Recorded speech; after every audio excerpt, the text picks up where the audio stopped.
traverse those mountains quickly in 101-degree heat. A normal human being without a lot of liquids just can't go very far.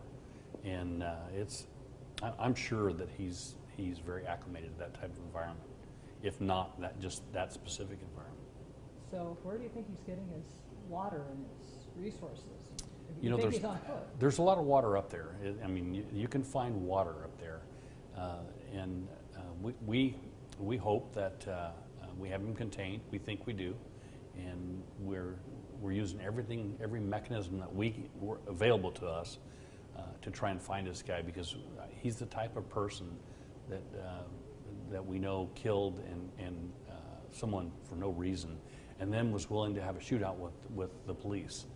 And that speaks volumes for what his mindset is. Talk about that situation that day that your SWAT deputies were coming in.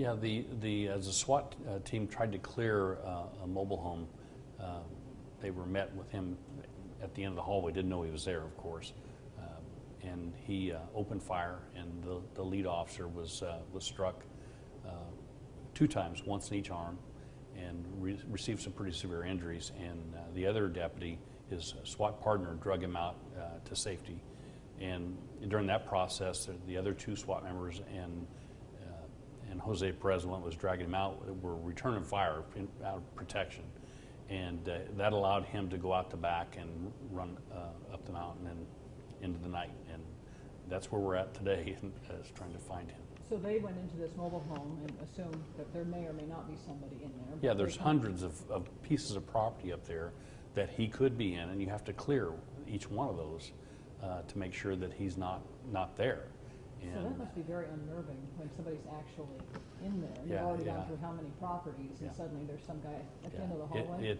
It takes special type of people that walk into a place knowing that you could be met by gunfire. And now we're pretty sure if we find him in a situation like that, it's going to be met by gunfire. So it takes a special type of person to be willing to do that. Now, you said this is a nightmare situation as far as the search. What qualifies? The terrain. I mean, you know, we had LA here with their SWAT team, and very difficult for them because they're not used to that terrain. They're not used to 101-degree heat, and my guys aren't either. And you know, nobody is in climbing mountains up and down and up and down, and so you get exhausted pretty quickly. And when you get tired, it's hard to be at your best. So we have to rotate them in and out and keep people on high alert, because we don't know when he's going to show up. We believe he's in there. We believe there's a lot of caves in there. There's just a lot of places that a person can hide. And so as you're moving through this enormous piece of property, you can't do it quickly. You have to do it methodically. We mark every foot track that we find that we think is the suspects, so that we know that when it was there, when we found it. There's just a lot to searching that type of terrain. And that you make a good point that they're not used to it, but he is. I mean, the first 3 victims, description was a weathered skin, but not very old, which tells you, and very dirty, wearing green fatigue type clothing, which kind of paints the picture of what we think we're dealing with is someone that probably lives in that type of environment, and you acclimate to that, and it becomes natural. It's much easier to move around. Plus, if there's trails everywhere, you know the easiest way to get from point A to point B, where we have to learn the easiest way. Now, you probably aren't going to give me much on this, but are you closer to knowing who you're looking for? I think we are closer. You know, there's a lot of ways to identify someone, and you know, there's DNA, there's fingerprints, there's all kinds of things that we use in law enforcement to identify someone if they have a criminal history. And so we're working those angles. We're working with the people that live in the community, because if he's from in that area, somebody knows who he is. Now, they may not know his real name, but someone knows who he is. And so we're getting these tips, you know, all day long, and that requires a deputy to go out and try and follow up that lead. And meantime, we still have the rest of the county that we have to take care of, like we always do, which makes it very difficult. You know, as the sheriff, I know that people that live in Fraser Park don't want their community impacted because of a search, but we've drawn our resources together.